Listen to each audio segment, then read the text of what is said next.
In this video, I'd like to talk about data entry, which is the key to building a proper system.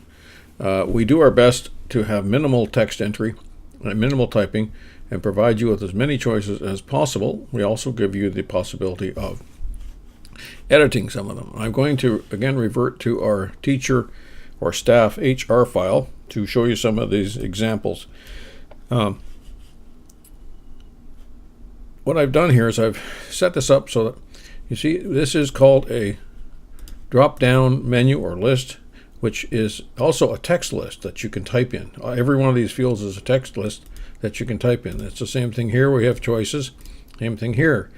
Another type is the radio button. This is a circle. It allows only one choice, so you can flip back and forth, but you can't have more than one choice.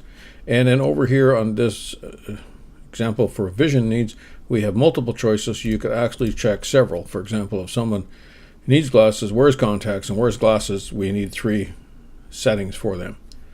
Now, when we also use these fields to set up the choices. For example, here you have foreign or local, foreign being a teacher from outside the country, or teacher being teaching the classes, and the local being the local person or the local teacher. And we do that primarily because salaries are set up differently and teaching assignments are set up differently. So it's very important. What we also use that for is setting the the family name. For example, we have set this person as foreign, and you will see that their last name is all pretty well English last names from the system. And we have got now, if we change that to local, we will find that the names are in Vietnamese, Korean, Chinese, and Indian, because they cover a lot of bases and so on. Now, if we have to add something to this list, for example, let me just change her back to foreign. Oops, it still does that. That's just going to the next field. Sorry.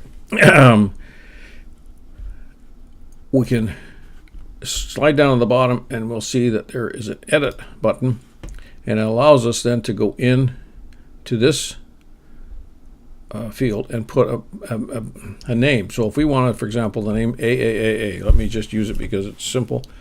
If we put it in, we have to put it in the right location in the list, otherwise it will end up being left where you put it. So if we don't put it alphabetically in the list, it runs us into some trouble. So you see, when we return, her name is still Roberts, but if we click on this, we can then choose AAA and we're all set. That's the same thing on the foreign list. Now, we also use the female. We have an unknown character.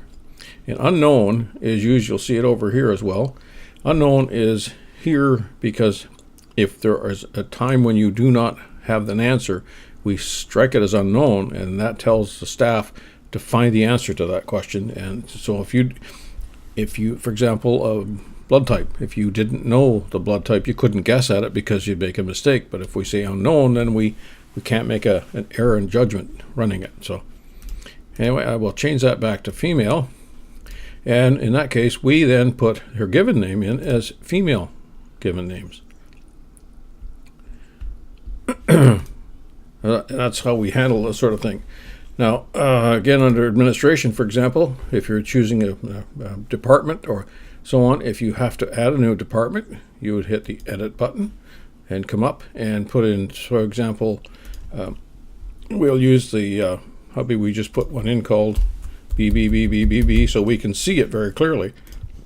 We come back to the department and it doesn't show up, but if we go to the list, we can change it to BBBBB and we're all set. So you can see quickly how this works. And the same thing here, we can click the 3 or 4 here. In this case, we can actually click. You see we've clicked 3, we've had 3 choices here. So what you can do is you hold down the shift key and you can have 3 consecutive ones and hit the enter, puts them in. Or if we want, for example, to have chocolate and gluten And we just hold the Command key or Control key on Windows, make the selections, press the Enter key, and it will put multiple choices in. And you see this quite often throughout the